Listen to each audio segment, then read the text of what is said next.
Moica Moi, bem-vindo ao podcast Papo de Professor. Esse podcast que tem como finalidade a divulgação de novas ideias, teorias e boas práticas na educação. Eu sou o professor Damione Damito e o tema de hoje é criatividade.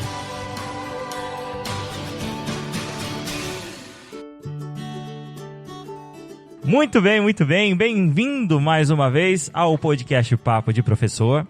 E como não poderia ser diferente, hoje mais uma vez eu estou aqui muito bem acompanhado para falar de um tema no mínimo interessante e curioso. É um tema que muitas vezes nós não paramos para pensar sobre ele, porém ele é presente, ele é onipresente nas nossas vidas. E eu tenho o prazer de apresentar para vocês o professor Hamilton Rodrigo de Quadros Martins, que é coordenador do Laboratório Inova Edu na IMED Campus Passo Fundo. Seja bem-vindo ao podcast Papo de Professor, Hamilton. Olá a todos, olá Damione, tudo bem? É uma grande satisfação estar do outro lado do podcast Papo de Professor, né? Eu que escuto com grande frequência, hoje estou falando um pouquinho sobre criatividade.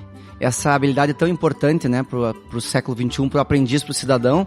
Vamos falar um pouquinho então sobre processo criativo, teoria do flow, de onde viemos e para onde vamos. Para você que está nos ouvindo se situar, nós estamos gravando esse episódio na cidade de Passo Fundo. Eu já queria agradecer o convite, Hamilton, para estar aqui com vocês nesse dia fantástico, empolgante, ouvindo um pouquinho do que vocês fazem aqui na IMED, que é fantástico, e eu espero trazer um pouco sobre isso aqui no podcast Papo de Professor. Agradecer também a Verônica Bressan pelo convite, a Daiane Folli, a William Zanella, né, que são diretores aqui da IMED, e é um prazer estar aqui com vocês. Estou aqui também hoje com o professor Rodrigo Calhau, né, que vai compartilhar um pouquinho com a gente, explicando um pouquinho sobre a Finlândia, né, o que nós aprendemos com a Finlândia. E vamos então para o assunto de hoje? Muito bem, vamos lá. Simbora. Criatividade. Bem, primeiro eu quero te fazer uma pergunta. Faça. Eu quero começar com uma pergunta. Legal. Nós nascemos criativos? Ou você nasce com a criatividade ou não? Essa é uma pergunta milenar, Damione, e há muito tempo se acreditava que o ser humano, quando nascia, ele tinha ou um poder divino conectado ao Criador, criativo, ou não. E com o tempo a ciência nos explicou que isso é uma balela, é uma conversa. Na verdade, como qualquer outra habilidade, nós podemos ter uma predisposição para ter ela geneticamente, ou pelo ambiente, pela família, pela cultura. Mas como qualquer outra habilidade, ela é uma musculatura. Ou seja, a gente não fica musculoso lendo livros de musculação, né? Ah, meu Deus, quem dera, né? É isso aí. Seria bom, né? A gente fica musculoso indo na academia. Então, como é que você desenvolve criatividade? É executando um processo criativo. Se compreendendo, se conhecendo o seu processo, como você desenvolve projetos, o que é melhor para você, como você funciona, e depois aplicando o processo criativo, né? Quem trouxe para nós isso foi nos anos 80 ainda, é um psicólogo com nome húngaro, me perdoe se alguém sabe húngaro aí, vou falar tudo errado, tá? Mas eu vou dizer então o nome dele, é Mihaly Csikszentmihalyi, é um psicólogo húngaro, é um dos pais da psicologia positiva, que inclusive é uma área muito recente, né? Foi reconhecida há pouco tempo como área da psicologia oficial. E nos anos 80, na época, esse jovem pesquisador acabou se deparando com uma situação. O que fazia as pessoas felizes, né? O que faz as pessoas felizes? Essa era a grande dúvida que ele tinha.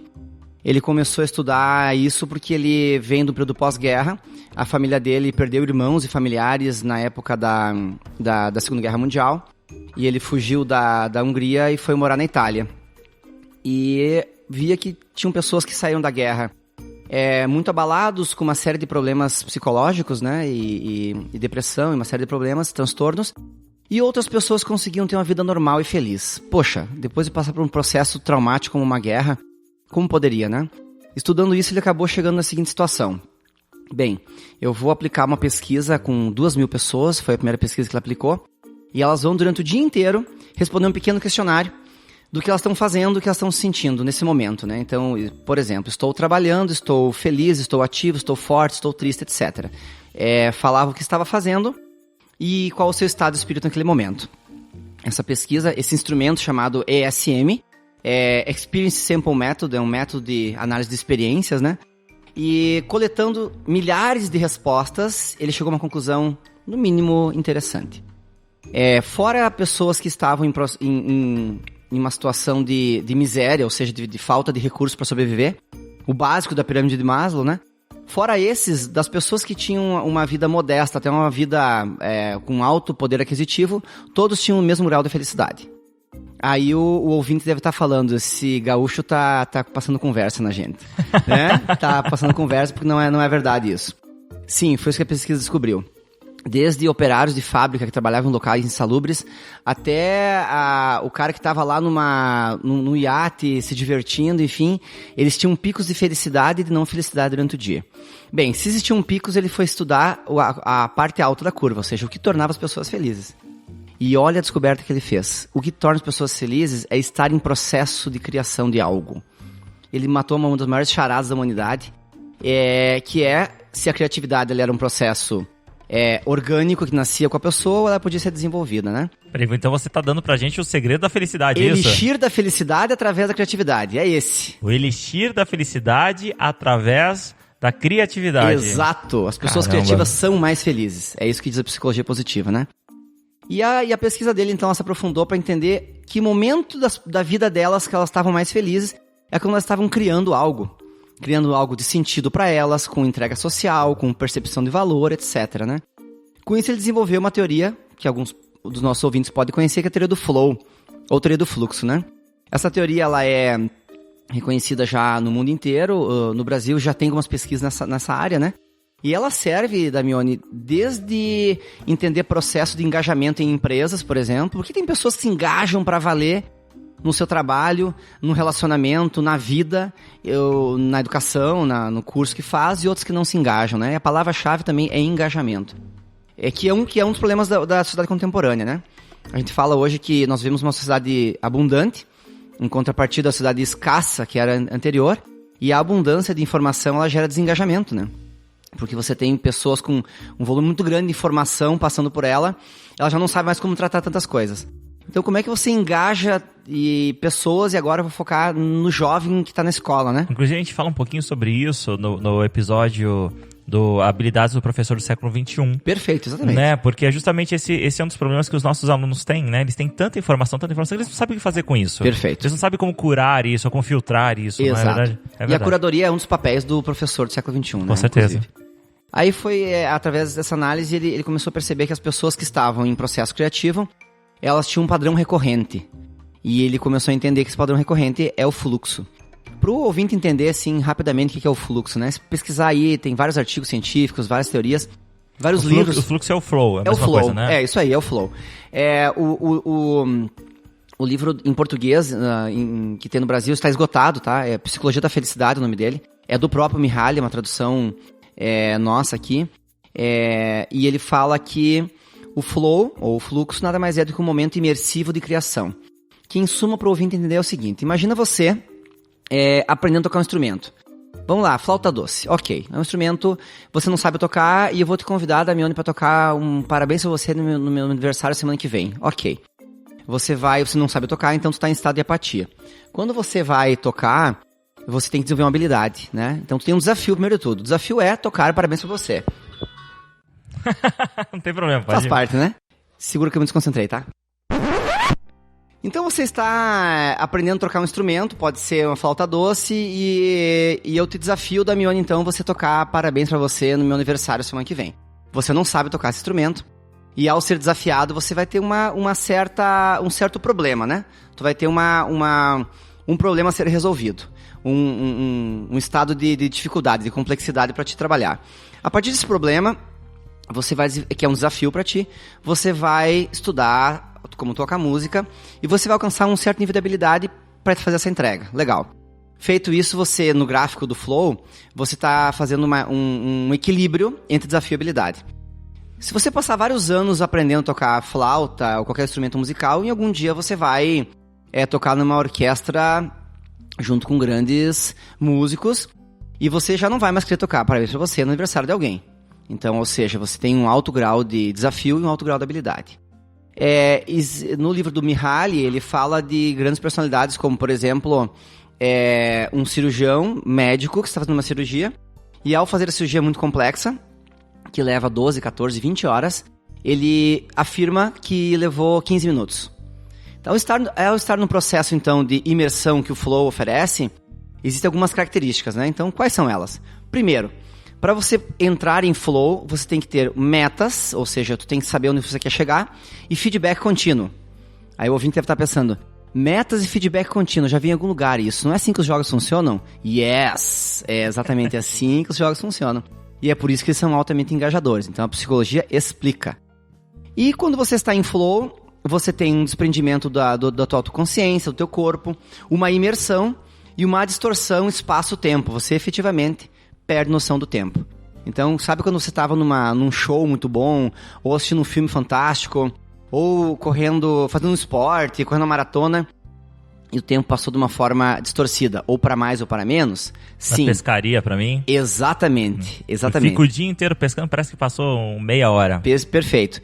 Esse estado de imersão para você é um estado de flow. Então, ele é altamente engajador e ele é um processo criativo. Então, ao estar fazendo o flow, você está desenvolvendo sua criatividade e você está construindo o seu processo criativo, né? Agora, imagina o ouvinte está pensando, então, bem, o flow é legal porque ele engaja as pessoas no esporte, nas atividades, na empresa, no trabalho, legal. Será que dava para a gente ter flow na sala de aula? O que tu acha, Damione? Eu espero que sim. Eu espero sim muito, porque essa é a minha próxima pergunta pra você. Tá tudo combinado então. A resposta é ainda bem que sim. A gente pode ter flow na sala de aula e não só pode como deve. E existe alguma coisa que o nosso ouvinte já conhece, que é a aprendizagem ativa, as metodologias ativas, e esse é o princípio básico das metodologias ativas. É você fazer uma entrega relevante, engajadora, personalizada e centrada no aprendiz. E é por isso que as metodologias ativas em geral funcionam, porque é um processo psicológico. E tem uma pesquisa também que eu já li da Damione falando, que ao estar em flow, o cidadão que está em flow, ele passa por um processo químico de endorfina e de dopamina, e ele, em alguns momentos, ele se sente muito feliz ao fazer isso. Sabe aquelas pessoas que vão na academia e ficam horas na academia e saem achando que vão dominar o mundo? É um processo químico, né?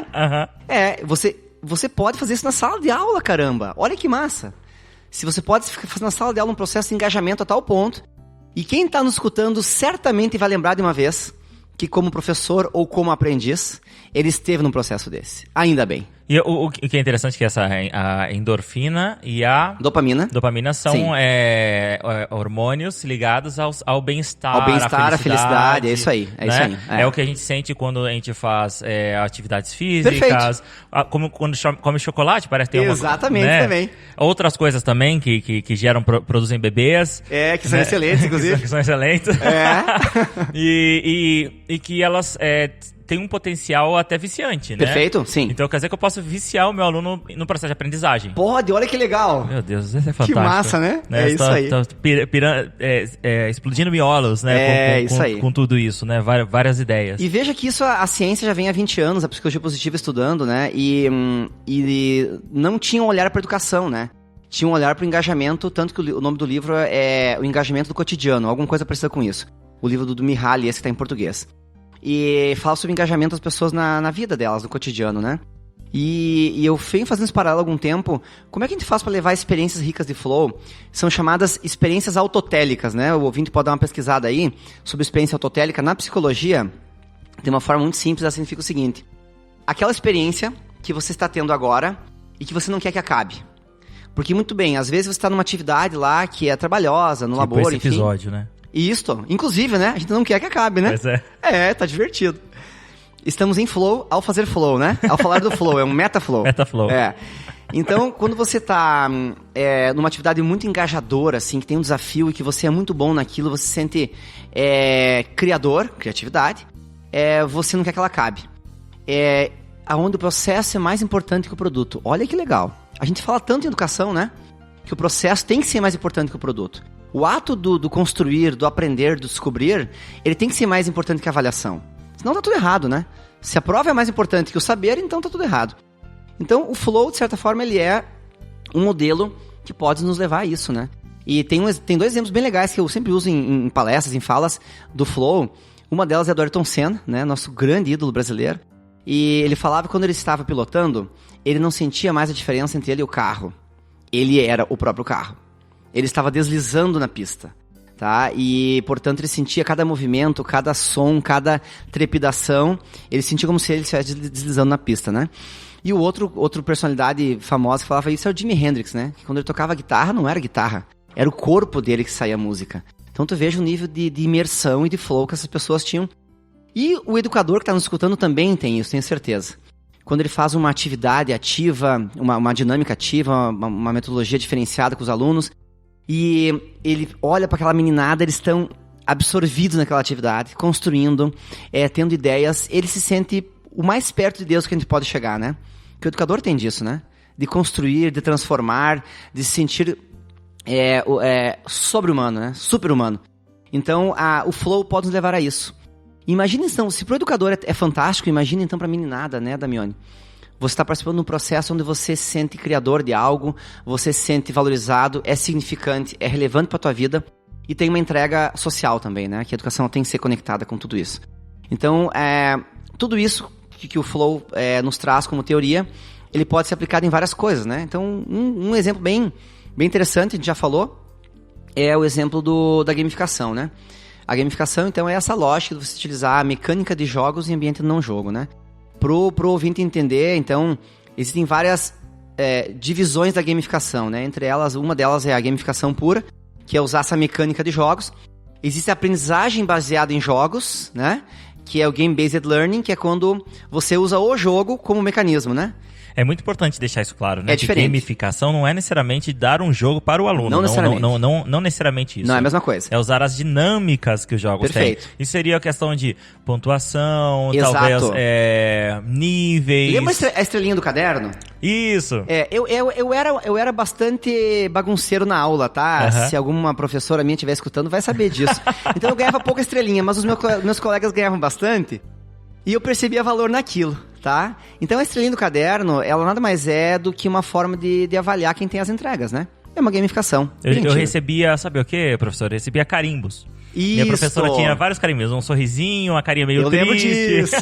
Nós somos contemporâneos. Pois é. Não vamos contar pro nosso ouvinte de que idade nós temos, não, né? isso é desnecessário. É, isso aí. Então minha professora já usava gamificação comigo. Perfeito. Usava a gamificação muito antiga. Na verdade, os registros primordiais da gamificação, eles datam da metade do século passado. Em empresas, quando as pessoas alcançavam certas metas, elas tinham algum tipo de valorização daquilo. Então, quando você vai numa empresa de automóveis, quem vendeu mais, o funcionário do mês, né? Enfim, é um modelo de gamificação. Veja, não tem jogo ali, é uma mecânica de jogos. É uma lógica de valorização de entregas. Por isso, as metas e o feedback. E a aprendizagem baseada em jogos, que é o Game-Based Learning, é quando tu usa o jogo em si. Ou seja, vou usar uma ferramenta lá, o Kahoot, um jogo, enfim, no processo de aprendizagem. Então, é aprendizagem baseada em jogos, né? Ambas usam a teoria do Flow, né? Mas a gamificação, ela é muito mais embasada no Flow. E, entre outras, né? A aprendizagem ativa como um todo, ela se baseia numa lógica do quê? Que você tem clareza do qual é a entrega que você tem que fazer. Você tem uma clareza do percurso, aí vem a questão do processo criativo que a gente falou antes, né? E você tem, de alguma forma, o feedback. Na minha tese, que eu concluí agora há um mês e meio atrás, ficou claríssimo para mim que o feedback no processo educativo, a reflexão, ou feedback, como quiser chamar, né? Ela é fundamental e ela tem que ser muito curta. E o Flow fala disso já, tá? Não tem cabimento você fazer um processo de construção e você avaliar a cada 3 meses, cada 2 meses. Não cabe mais isso hoje. Você tem que, quanto mais a avaliação estiver próxima do processo de construção, melhor. E, inclusive, se for dentro do processo, perfeito. Aí a aprendizagem ativa traz esses elementos todos de avaliações diferenciadas, né? A avaliação escrita é importante, claro, porque ela avalia um pedaço do processo de aprendizagem, né? Lá na taxonomia de Bloom, talvez ela avalie o primeiro ou o segundo nível, memorização e talvez um pouco mais, né? Agora, nada mais robusto do que avaliar o processo criativo, o processo de cada aluno. Mas o educador deve estar pensando, bem, é muito legal ele falar isso, mas eu tenho 30 alunos na sala de aula, como é que eu faço para entender cada um deles? Bem, nós temos hoje ferramentas computacionais que ajudam a fazer isso, o ensino híbrido está aí para isso, Nós temos a aprendizagem adaptativa, são ferramentas que, de certa forma, conseguem nos desvelar o perfil de cada um dos aprendizes, né? Usando ferramentas computacionais, inteligência artificial, enfim, o que tem de mais moderno. E a aprendizagem ativa como um todo, ela tem essa finalidade, né, Damione? É de trazer à tona a construção, a interação, o protagonismo, que são as habilidades do século XXI. Sem as quais a gente não vai viver os próximos anos, os próximos séculos, né? Então, retomando aquela questão da gamificação, são aquelas duas características que você falou do Flow, né? Desafio e habilidade. Perfeito, né? É isso aí. Então, quanto maior o desafio, maior a habilidade que é desenvolvida. Isso. E vice-versa. Na verdade, quem puxa é o desafio, né? É o desafio. Eu desafio o meu aprendiz com uma atividade específica, e é importante o ouvinte entender que eu não estou falando que, no exemplo da flauta doce que eu dei, eu não estou falando que eu não sei tocar flauta e amanhã eu vou participar de uma orquestra, não é isso. O processo é incremental, o processo é iterativo, ou seja, ele tem que ser ciclos de aprendizagem. O John Dewey falava do contínuo experiencial, eu acho fantástico esse conceito, que é o conceito seguinte: cada processo de aprendizagem tem que ser conectado no próximo. E cada processo ele tem que ser baseado nas construções que já veio. É uma corrente, é um contínuo experiencial. Uma série de TV. Isso, uma série de TV, onde você tem tramas cada vez mais complexas. E quanto mais você aumenta a complexidade dele, você está colocando ele a desafios maiores. Portanto, exige habilidades maiores, que ao serem incrementais, elas vão se desenvolvendo. É um processo bem interessante, e ao final do processo completo você acaba entendendo que você saiu de um ponto zero para um ponto N. E esse ponto N são os teus objetivos de aprendizagem que você detalhou para a tua disciplina. É fantástico, fantástico. É bem interessante. Eu acho que eu vou ter que dar um pause aqui, eu mesmo, na hora da edição, e voltar a ouvir tudo isso de novo, porque não posso perder nenhum minuto, né, dessa fala. Ótimo. Eu tenho certeza que você que está nos ouvindo aí, na sua casa, no seu carro, na corrida. Isto. Não é isso? É isso aí. O professor Alberto falou que costuma correr ouvindo podcasts, né? Eu tenho certeza que você concorda com essa opinião. Inclusive, isso me remete muito ao que eu falei no último episódio do podcast Papo de Professor. Eu estava conversando com as meninas do Google, e a gente tava falando assim, que quando você trata o seu aluno igual um banana, ele vai ser um banana. Exato. Né? Mas se você crê que o seu aluno ele é um indivíduo que tem capacidade, que tem potencial, e você não menospreza o potencial dele ou subvaloriza, né? Você então dá desafios à altura. E aí você vê que ponto a ponto ele vai superando esses desafios e invariavelmente nos surpreendendo. Perfeito. Né? Chegando a ponto que talvez nós não pretendíamos ou não esperávamos, né? Aquela questão de realmente nos surpreender. É essa questão do desafio versus habilidade. Perfeito. E quando equilibrados, nos levam a experiências autotélicas, né? Onde o processo é mais importante que o produto. Eu vivenciei isso, Damione, claramente na aplicação da minha tese de doutorado, tá? Ela foi na área de robótica educacional. Eu que sou da área da computação, né? E direcionei já há 10 anos, há 12 anos, a minha carreira toda para educação, né? A educação com esse viés que nós estamos falando, né? Com esse viés de desafio, de habilidade do século XXI, né? E durante a aplicação da minha tese, ela trabalhou com robótica educacional, com Arduino, robótica aberta, né? E eu tive oficinas no início de Scratch, e depois Scratch fora Arduino, né? E com isso eu fui vendo o processo gradativo dos meninos, né? Estamos falando de jovens de 7º ano fundamental, tá, gente? 10, 11 anos, aproximadamente, a idade deles. E ao final do processo, eles estavam construindo, depois de 10 encontros, estavam construindo dispositivos robóticos com 6 a 8 sensores e atuadores do Arduino, tá? Programando no Arduino. Então, estamos falando de jovens que, em 3 semanas, conhecendo programação básica, estavam desenvolvendo projetos robóticos, elucubrando sobre como um carro autônomo funciona, pensando em soluções para cidades conectadas. Então, o que isso me remeteu quando eu cheguei ao processo final, né? Que a educação do século XXI ela é baseada em desafios. A meninada tem um potencial, eles têm limitações, eles são superficiais às vezes, sim, a gente sabe disso, né?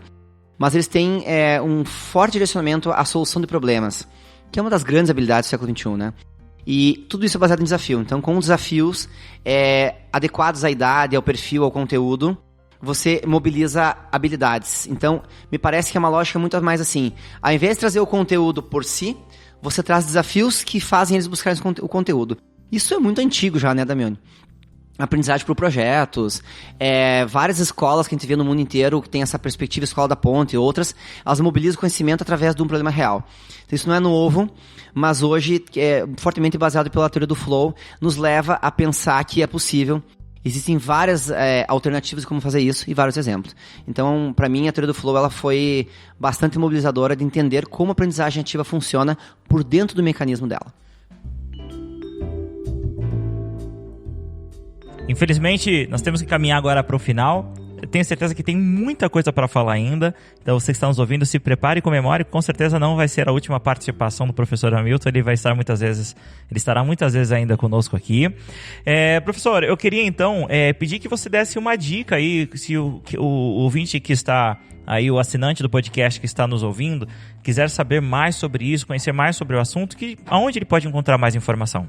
Existe em plataformas abertas, como o Google Acadêmico, várias pesquisas científicas, né, falando sobre flow e educação, né? Então, se o ouvinte procurar, desde o site nosso do InovaEdu, inovaedu.imed.edu.br, tem várias informações sobre pesquisa nessa área, e o flow cada vez mais ele está aparecendo. Então, aprendizagem ativa, flow, é um tema recorrente, a gente vai falar muito sobre isso ainda, inclusive no podcast Papo Professor, e é altamente engajador. Os professores, quando fazem isso, se sentem recompensados, porque eles percebem valor na educação, e o aprendiz também percebe valor. Então, isso é muito interessante. Eu queria agradecer, então, Damione, a participação.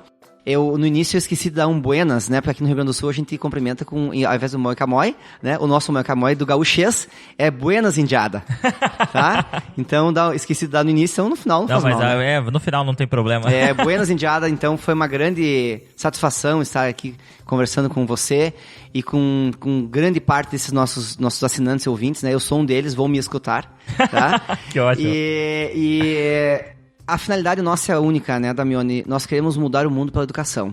É só tudo isso. Só tudo isso. E nós temos como chegar lá. Exatamente. Temos pessoas inteligentes trabalhando fortemente nisso, né? E estamos sempre igual o Buzz Lightyear, né? Ao infinito e além. Obrigado. Muito bem. Então, você que está nos ouvindo, se quiser continuar essa discussão, basta que você envie um e-mail para contato